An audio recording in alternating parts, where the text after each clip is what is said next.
Dear Kirk, thank you very much for accepting this invitation to sit down and finally talk briefly about some questions personally I had about BSD and also FreeBSD. It's really an honor for me for finally to meet you, and I'm really grateful. I think every single person who listens to this even broadcast or the podcast form came across your name and at least BSD or FreeBSD at some point in their personal or professional life. And I would just encourage the ones who did not that would have a look at your website. It will be in the show notes. Or even easier, as you are such a rock star yourself, you have your own Wikipedia entry. So I don't want to waste any more time on introductions which are not needed. And let's talk about your contribution to computer science. What do you feel when you look back on the history of BSD? As far as you can, when you look at it and you see what it has become today, including as it got mixed into become eventually FreeBSD. Well, certainly, if you had asked me back in 1978, when it was, Bill Joy, a fellow graduate student who was writing some programs and sending them out to people, what it was going to eventually become, I probably would have questioned your sanity. It didn't really begin to sink home to me until really the early 1980s, when we started releasing the BSD, Berkeley Software Distributions from Berkeley, which were complete operating systems that ran at that point on the VAX, and as we transitioned up to releasing 4.2, which was the first one that had sockets and internet connectivity and so on, I began to think, this could really turn into something. Now, at the time, there were at least a dozen different networking protocols and ideas that were running around, and it was a complete mishmash of stuff. If you look at the origins of SendMail, which was being done at that time, a huge amount of its complexity was to deal with gatewaying between, CS-NAT and the ARPANET and the UUCP dial-up NAT and so on and so forth. And so it was not at all clear that TCP/IP was going to become the winning thing. And that really didn't become clear until almost the 1990s. And I think it's the first time I saw a URL on a billboard, which was in about 1991, that I said, I think this internet thing is going to get out of the research labs and out into the world. And of course, it did. And, it's a huge thing today. Now, BSD was, the implementation in BSD was the implementation that almost everybody used, at least up until the early 1990s. And in fact, it's still, big pieces of it are still widely used today. Of course, from the university, we wrapped up that research project and spun it out as open source software. And then the question is, you throw something out over the fence, but is anybody going to do anything with it? And so there was, kind of a gap, and the big lawsuit, et cetera, that sort of slowed things down.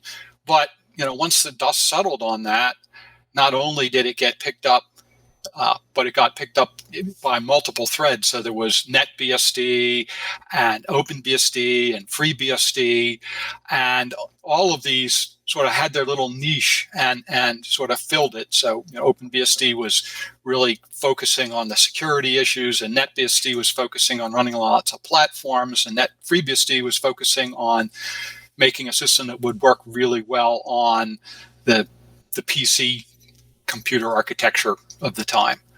And so at that point, I said, this thing really has legs, and it was pretty clear to me that it had a long run ahead of it. And when actually I get the feeling from what you are saying that when actually it came to that very last BSD release, eventually you got involved with FreeBSD because you felt that it was not right that it ended at that point at that moment, and you felt it like the proper continuation of that hard work, what has been done by you and your fellow colleagues to bring this flag forward, so to say. Right. I actually deliberately did not get involved in any of the spin-out projects right at the start for two reasons. One was that I had been essentially running the project for the past decade, and I just felt that it was, I didn't want to do what Linus Torvalds has done, which is just be in charge forever. I wanted to bring in new blood. It was more interesting to me that it continue and that I not be the necessary linchpin to make that happen. So I kind of stood back and, I'm on all of the major mailing lists. And then eventually, once the projects had established themselves, I then sort of had to pick a project to align myself with. That is one where I was going to be directly, doing stuff in it. And I ultimately chose FreeBSD because their goals, which was to run on commodity hardware, a particular commodity hardware, was the most appealing to me. It seemed sort of the most down to earth and practical. So that's why I chose that particular organization. But I wanted to make sure that they had already established their own leadership, because I was afraid if I came in too early that I would just be made the leader, and I didn't want that to happen. It was really my goal that I could sit back and just sort of work over in my corner and do stuff, but not be the person who was in charge. Linux, indeed, as you mentioned yourself, has a completely different hierarchical setup, to use that word, when you compare it to FreeBSD.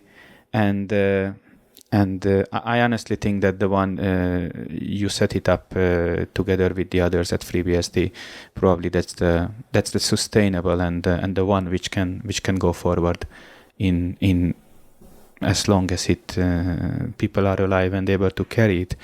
As you made your choice on FreeBSD because you had the OpenBSD and NetBSD, you probably didn't want to work on microwave ovens and trying to make NetBSD run on them. How you are with the text editors? Are you using any strange text editors, big Emacs fan or VI, perhaps? Well, VI was being designed and built in Bill Joy's office, so it became sort of natural to use it. Emacs at that point kind of existed, but you needed a lot more CPU time in order to run it than VI, and we had a distinct shortage of CPU cycles back in those days. It was, a shared PDP 1170 across the entire department. So, or later VAX, but that wasn't all that much faster, really. So VI was well tuned to that, and I learned VI. In later years, I made an attempt to do Emacs, but the sort of the way I describe the difference is with VI, it's nouns and verbs, and so you have a thing that you want to act on and a thing you want to do to it. So you just learn, word and line and letter and so on, and learn change and delete and add. And then you can combine those things together.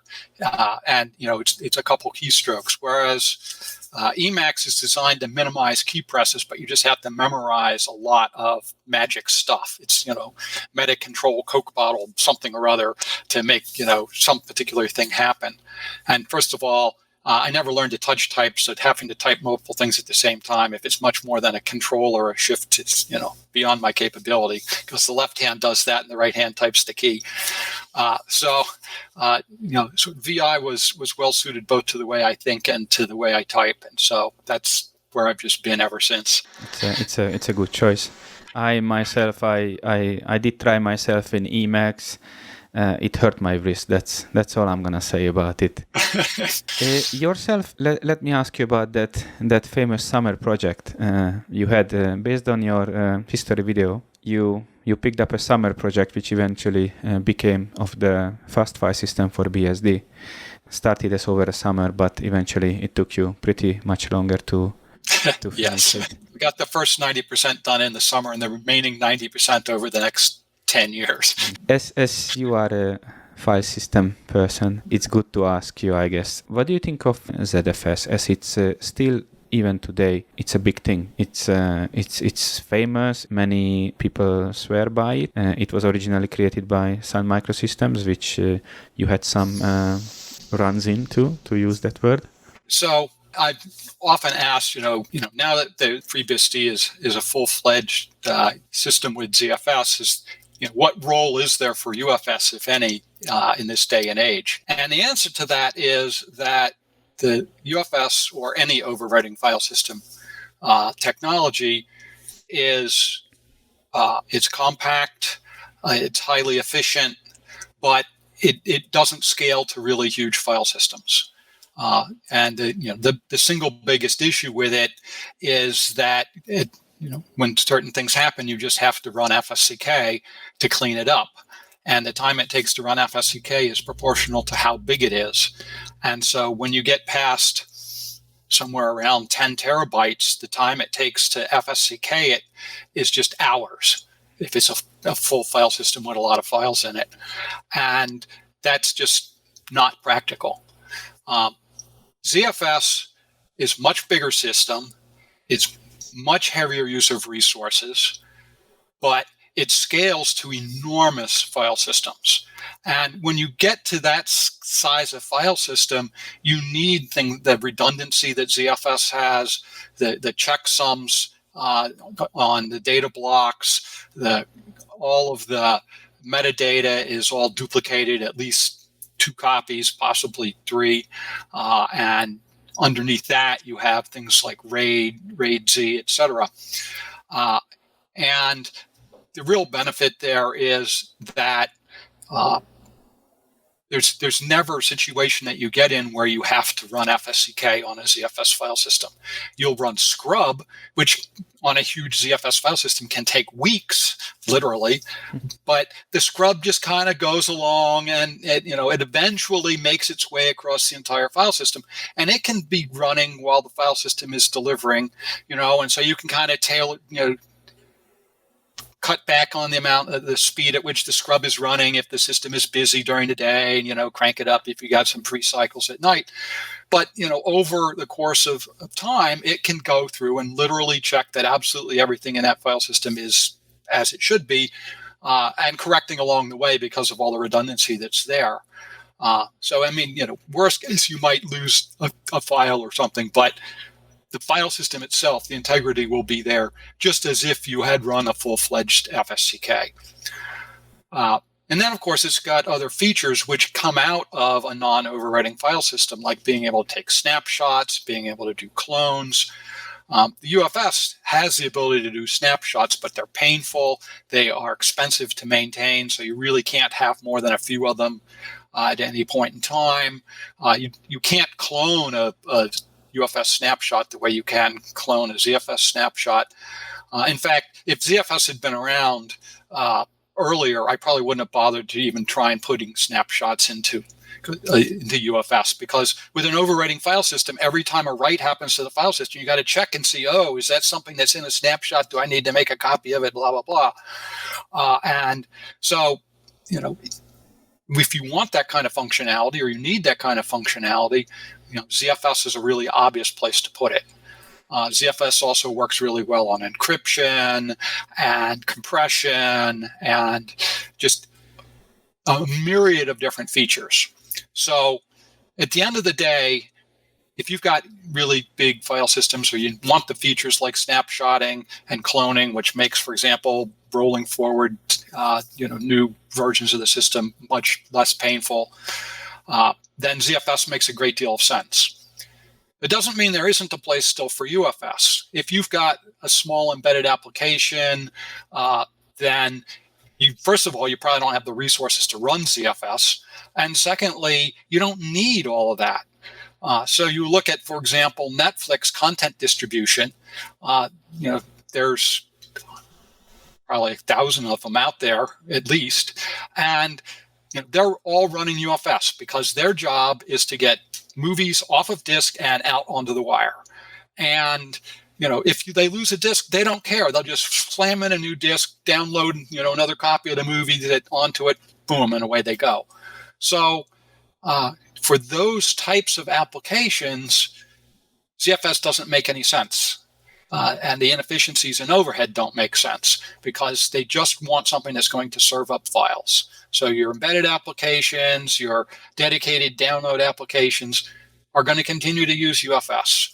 And the people that have the higher resources and want the higher functionality and honestly reliability of ZFS, then they're going to use ZFS. So there's a place for both. And, I embrace the fact that UFS is no longer on the hook for dealing with these ginormous file systems because that was starting to really cause headaches. My real point in ZFS is to look at Linux, and they have recognized that they have a need for a non-overwriting file system, which they have as ButterFS, but they haven't had the resource. Well, they've had the resources, but they haven't had the energy to actually make ButterFS into something that's reliable and functional. And so they're pretty much stuck with just EXT, which is an overwriting file system. And I'm going to be very curious to see how long they're going to continue to resist allowing ZFS into Linux, because they're going to have to deal with it at some point. Either they're going to have to get ButterFS to work or they're going to have to import ZFS. And of course, there's a lot of outside people that have essentially got ZFS running on Linux now. And even Debian has some prototypes where they're shipping it. But the Linux community is very anti-ZFS because of its community license that they don't like. So it's going to be an interesting battle, but I think one of the huge winning cards for FreeBSD is the fact that it has ZFS as a first classes and full support and has had it for a decade. So it really works. Personally, what I really like about the BSD systems out there, we can say FreeBSD, is the fact that many people don't recognize that Linux in itself, it's nothing as just the kernel, and you need to get a distribution to get all the things around it to make it a functional operating system, while BSD, in the case of FreeBSD as well, it comes everything in a box, so to say. Therefore, I beg the question that, as you mentioned, Battle, if BSD was not frozen up for those 3 long years, which allowed Linux to get a head start during the AT&T and BSDI lawsuit period, would BSD be what Linux is today? It's a very interesting question. And, obviously I don't have the answer to it, but I'll still speculate. I actually was at one of the EUUG, the European Unix Users Group meetings, which were, they met every 6 months, and they rotated around countries in Europe, much like the EuroBSD does today. And in fact, EuroBSD is derived from the European Unix Users Group people.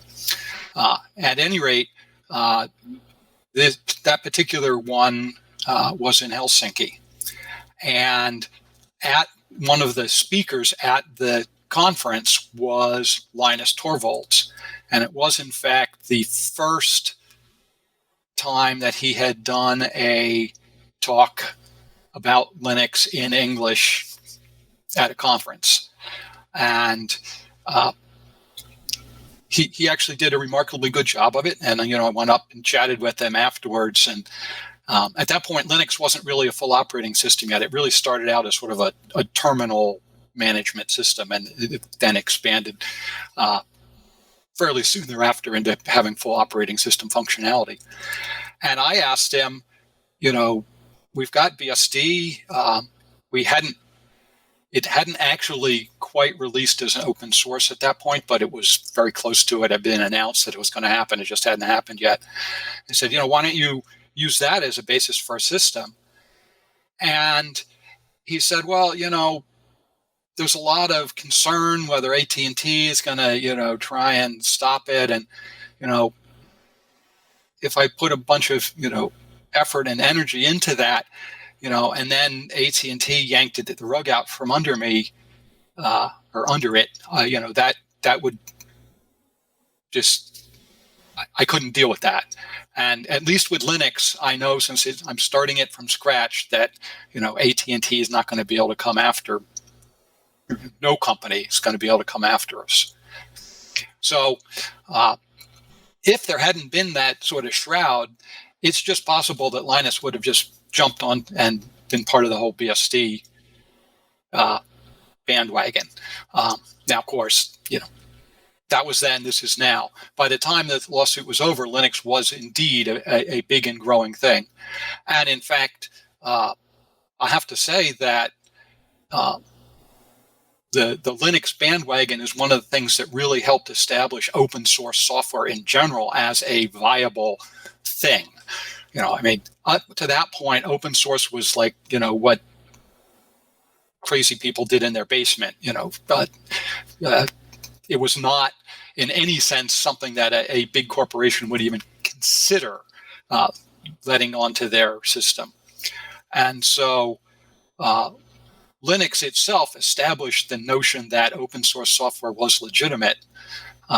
And it wasn't just Linux, it was also the Free Software Foundation pushing out GCC. Up until GCC came out, compilers were things that you bought from companies, and GCC just commodified the compiler business. Why would you pay for something with ongoing monthly fees when you could have GCC, which did just as good a job?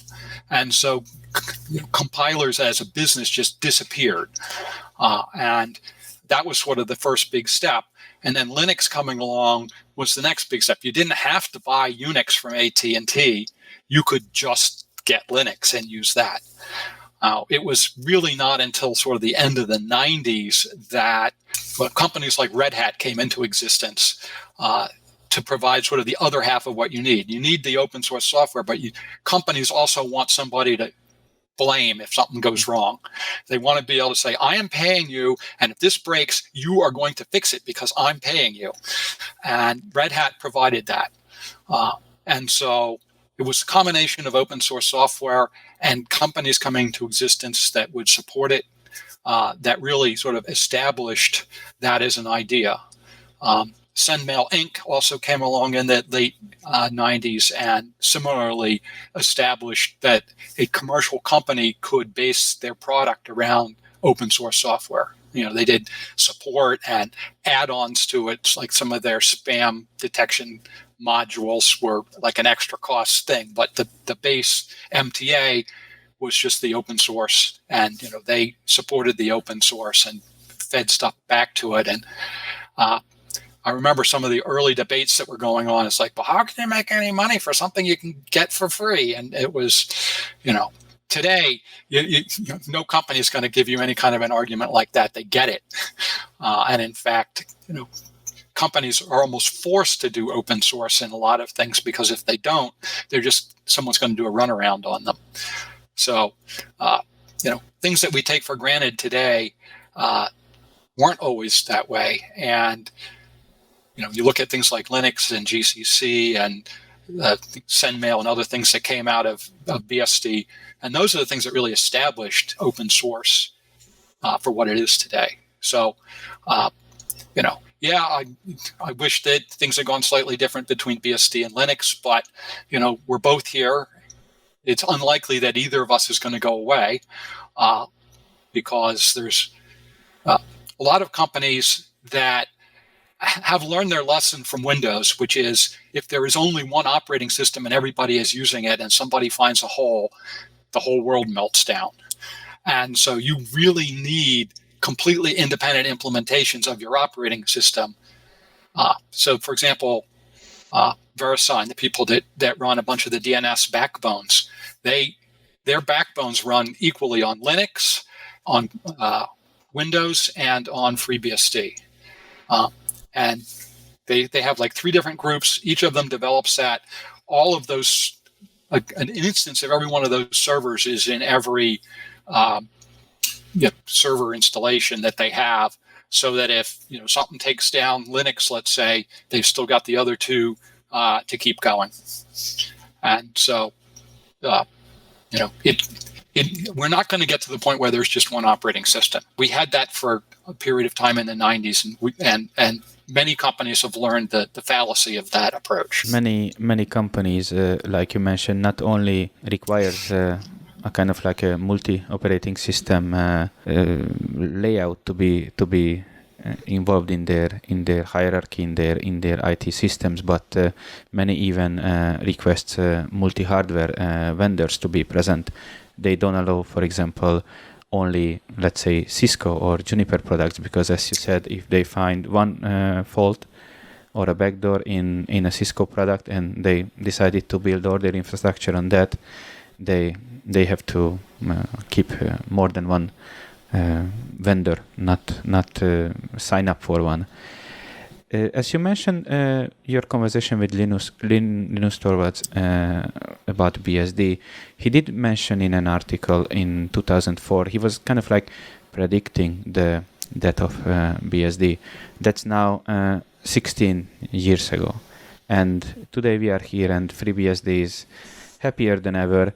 I only want to mention also that with the BSD net releases, I honestly believe that you were in the forefront of the open source bandwagon, as you used the word. So way before anyone else tried something similar.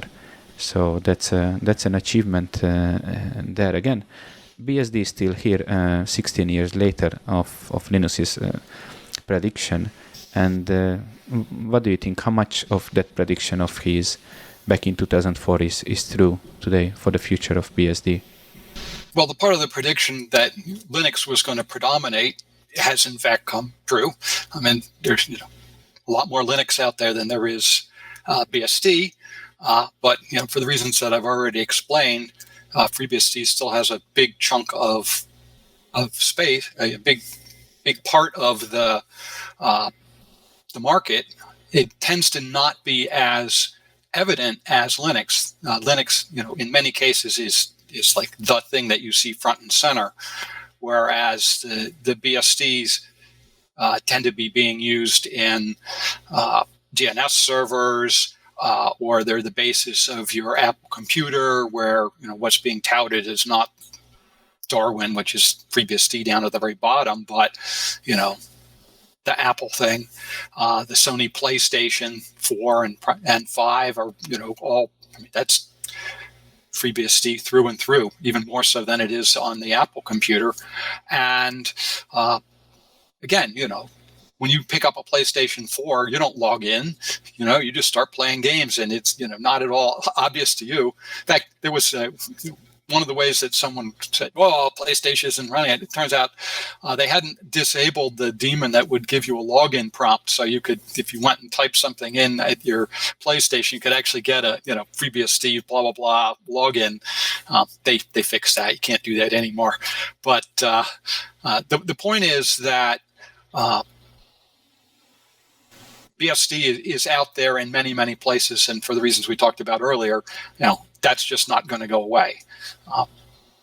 And what's going to be really interesting to me is how Linux is going to carry on once Linus is out of the picture. Either he decides to retire or he passes away or whatever. And at this point, I'm pretty sure that what will happen is that the Linux Foundation will just, essentially take over. It will essentially become a commercial consortium of people that will handle Linux. And it'll remain open source because that's the way you do things these days. But it's going to be interesting to see how that plays out, because that will then, of course, make it, I'll just say less focused. With Linus sitting at the top and sort of acting as the arbiter, you may argue with how he does it, but he does do that very strongly. And so there is a coherent vision in Linux. In FreeBSD, we have managed to keep that through the use of the core team, which is not the same people for long. Well, people go on the core team and may be there for, a decade, but most of them sort of come and go every 4 to 6 years. But there's still, it carries over, so there's still a focus of, how things should be done and keeping, all the wood behind one arrow, as Scott McNeely of Sun used to like to say. And so, and that model is going to keep that, tight focus. Whereas I'm concerned that once Linus and his lieutenants move on, that once companies get in charge of things, it tends to get a little incoherent. I would like to point out how unfair the word is, in the sense that you mentioned companies and that they kind of getting in charge of Linux at some point.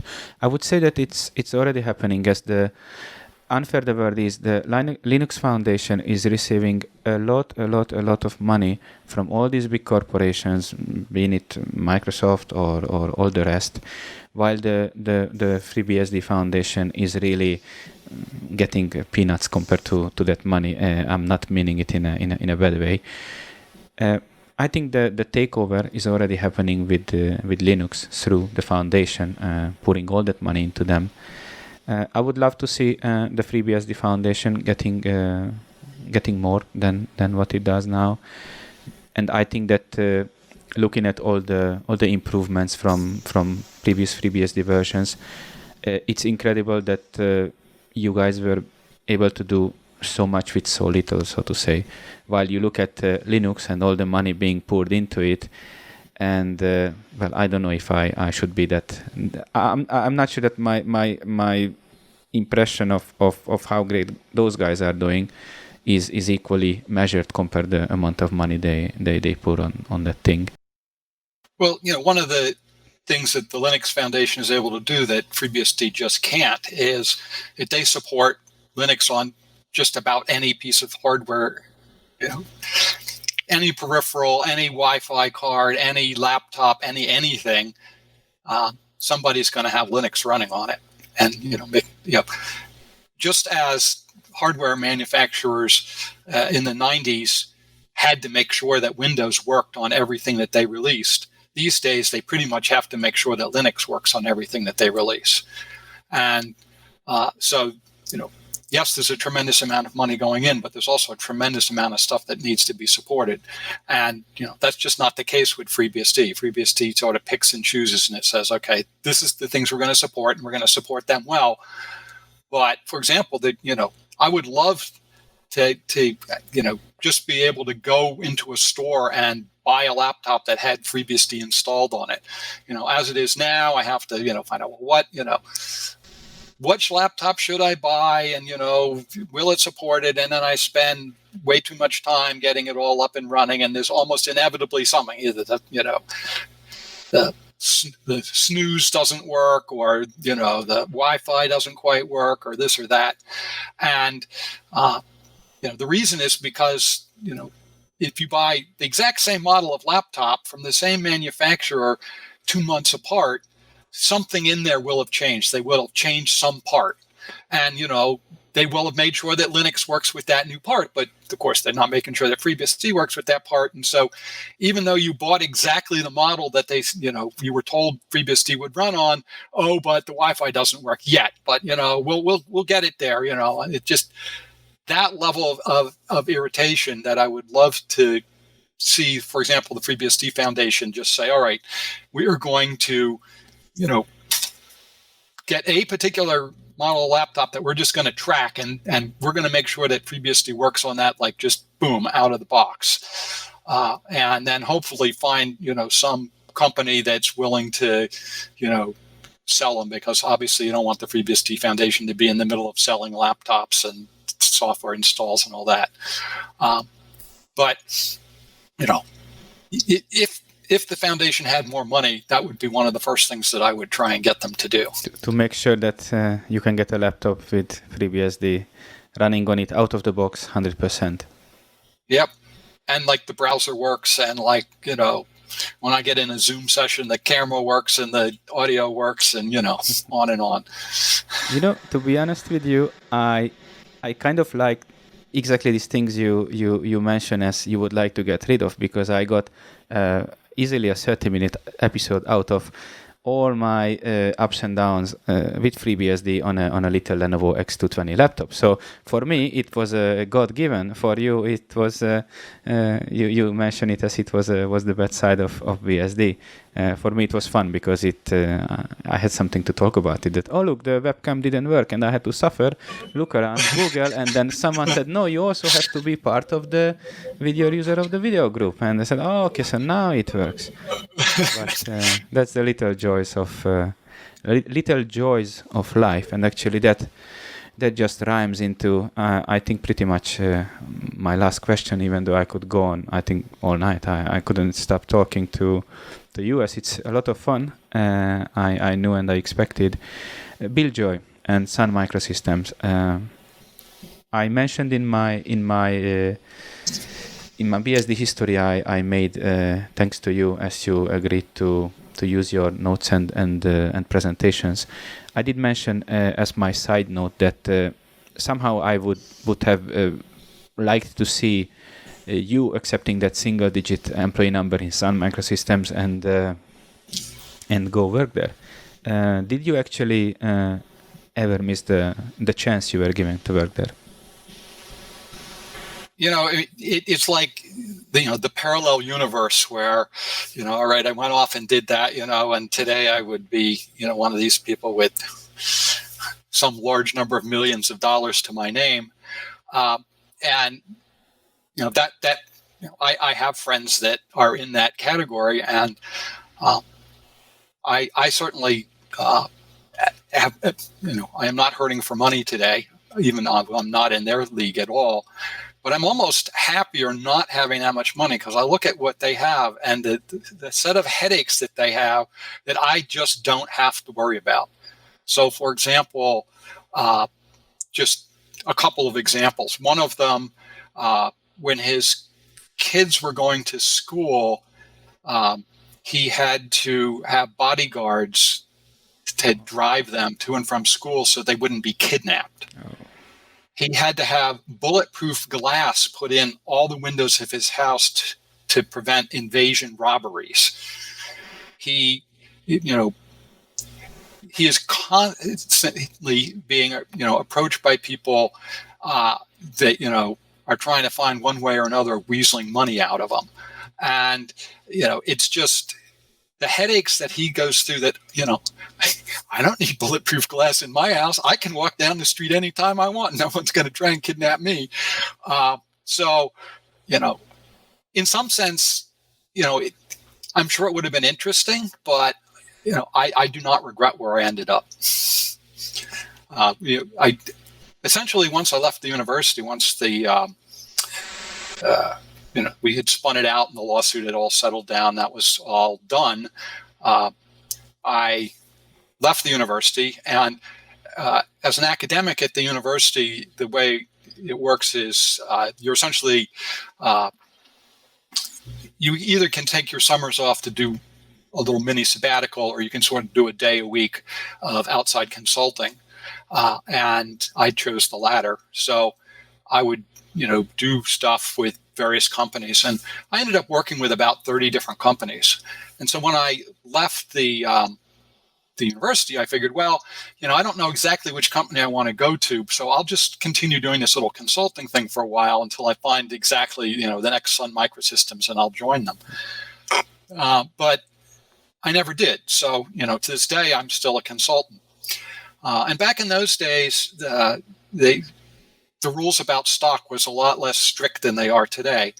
And so when you go to a startup is short of cash and long on stock. And so what I would do is I'd say, all right, well, my consulting rate is this, but I'm willing to have you just pay half of that to me in cash and the other half in stock. So I ended up getting a small amount of stock in about 30 different companies. And the upshot of that today is that 26 of those 30 are wallpaper. 3 of them panned out and eventually went public, including the 2,000 shares of Sun that I got for consulting to them. And there's one that the jury's still out on. And each one of those sets of stock was worth a not insignificant amount of money. So in fact, that's why I have the resources that I have today. But that worked out really well for me. I got to be involved in a bunch of startups, which was really kind of exciting. I mean, I really loved that first ramp up to about 100 employees because everybody's just talking to everybody, and everybody is super excited and super focused on what they're trying to do. And with startups, there's 3 legs. You got to have the technical stuff that you need. Obviously, you got to have the funding, and you got to have the sales and marketing components. And if you don't have those 3, then you don't succeed. And even if you do have all of those 3, there's just a certain amount of luck of the die. I mean, you can do everything on all 3 things perfectly, but you just aren't in the right place at the right time. And you can screw up on at least one of them, but be in the right place at the right time and still do really well. So, just sort of seeing and learning and being part of all that had led me to have what I felt like is an incredibly interesting and exciting life. And it's also let me do a ton of traveling, which is something that I greatly enjoy. And being self-employed, I'm in charge of my own time. So it's like, let's say I'm going to go to the BSD, and of course that moves around to a different country every year. And so I've gone to all these countries like Serbia that I'd never been to before. It's like, well, I'll take an extra week, like before or after the conference, to just see this country. So I have to go to my boss and say, boss, I want to take an extra week off after I go to that conference. And so if I say, you're not going to get paid, it's like, yeah, I get that. Okay, well, then I'll let you go. And so boom, the net effect is that I've managed to see huge amounts of the world and meet amazing people all over the world. And so, if I had just been working for a company like Sun, I wouldn't have gotten to do all of that traveling. Another sort of random thing was the Australian Unix users group has an annual conference, and then they, in the other half of the year, what they used to do would be run state conferences. So there's 7 states plus the capital territory. So nominally eight different conferences that get run. And so they lined them up a week apart. And then they had me come to Australia, and each week I would fly to the next part where the next conference was going to be. And, they were sort of threadbare organizations. So instead of putting me up in a hotel, I said, look, I'm fine with just staying with people in their homes.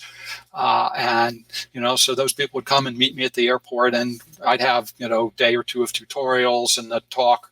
And then I'd have 2 to 3 days to just see whatever that little part of Australia was. And, that just worked out phenomenally well. And so I spent 2 months in Australia just popping around place to place. And I sort of fell in love with Australia. So I've now spent since that time, essentially another 4 months in total in Australia. So I've spent half a year of my life in that country. Being able to do stuff like that just wouldn't have been possible if I'd been a full-time employee at some company. That's true. You definitely were, looking back on all you did, you were at a good place in a good time with BSD. Then eventually you decided to continue on FreeBSD, where you are still there today. And the consulting work you mentioned, you indeed chose freedom. And it panned out great for you. I'm very grateful for that, and I'm very grateful for this conversation. Finally, we got around to do it after a couple of months of planning and convincing. Yep. Twisted my arm. All right, I'll do it. Thank you very much. I think we can conclude with this, and I wish you all the best for anything you have in mind. Well, thank you, and I look forward to hearing the Distilled Down podcast. Thank you very much.